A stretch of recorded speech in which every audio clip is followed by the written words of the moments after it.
আল্লাহ রব্বুল আলামিন বরকতপূর্ণ কিছু রাত দান করেছেন। এই রাতগুলোর মধ্যে অন্যতম একটি রাত হলো লাইলাতুন নিসফি মিন শাবান, শাবান মাসের মধ্যমা রজনী।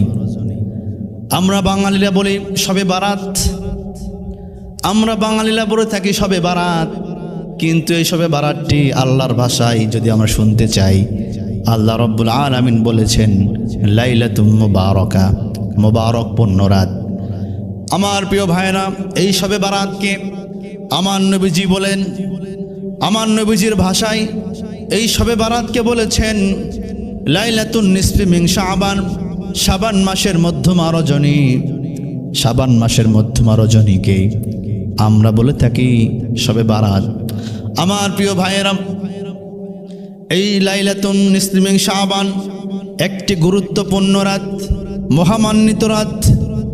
এই রাত যখন শুরু হয়ে যায়, নবী করিম সাল্লাল্লাহু আলাইহি ওয়াসাল্লাম বলেন, আল্লাহ রব্বুল আলামিন প্রথম আসমানে চলে আসে, এসে বান্দাদেরকে ডাকে, ওহে বান্দারা, ও বান্দারা, তোমরা কেউ অসুস্থ আছে আমার কাছে চাও, আমি তোমাদেরকে সুস্থতা দান করব। ও আমার বান্দা বান্দিরা, তোমরা যদি কেউ ঋণগ্রস্ত থাকো, আমি আল্লাহ আমাকে বলো, তোমাদের ঋণগুলো পরিশোধ করার তৌফিক দান করে দেব। আমাদের সামনে শবে বারাতের রাত আগমন হচ্ছে।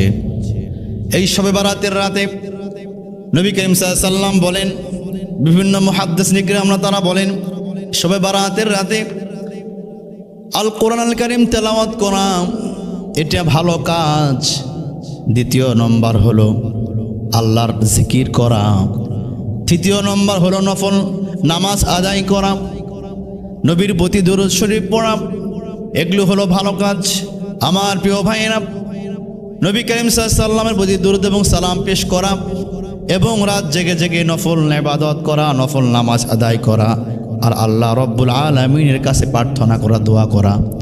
আমার প্রিয় ভাইয়েরা, যেহেতু আমাদের সামনে শবে বারাত বা লাইলাতুন নিসফি মিন শাবানের রাত আগমন হচ্ছে, তো সুতরাং আমরা তো দোয়া করি আল্লাহ রব্বুল আলামিনের কাছে।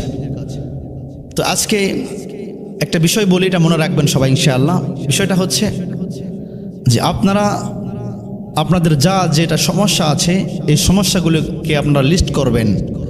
যেমন আমরা বাজারের ভাউচার করি, বাজার করার জন্য, বিয়ের অনুষ্ঠান বাজার করার জন্য বা বাড়ির বাজার করার জন্য লিস্ট করি।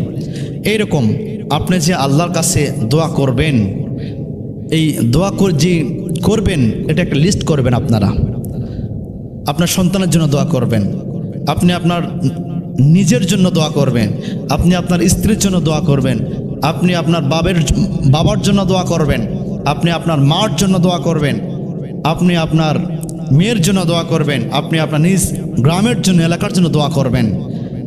আপনি অসুস্থ, যা কিছু আপনার দরকার, যা কিছু আপনার লাগবে, সব কিছু বলবেন কাকে?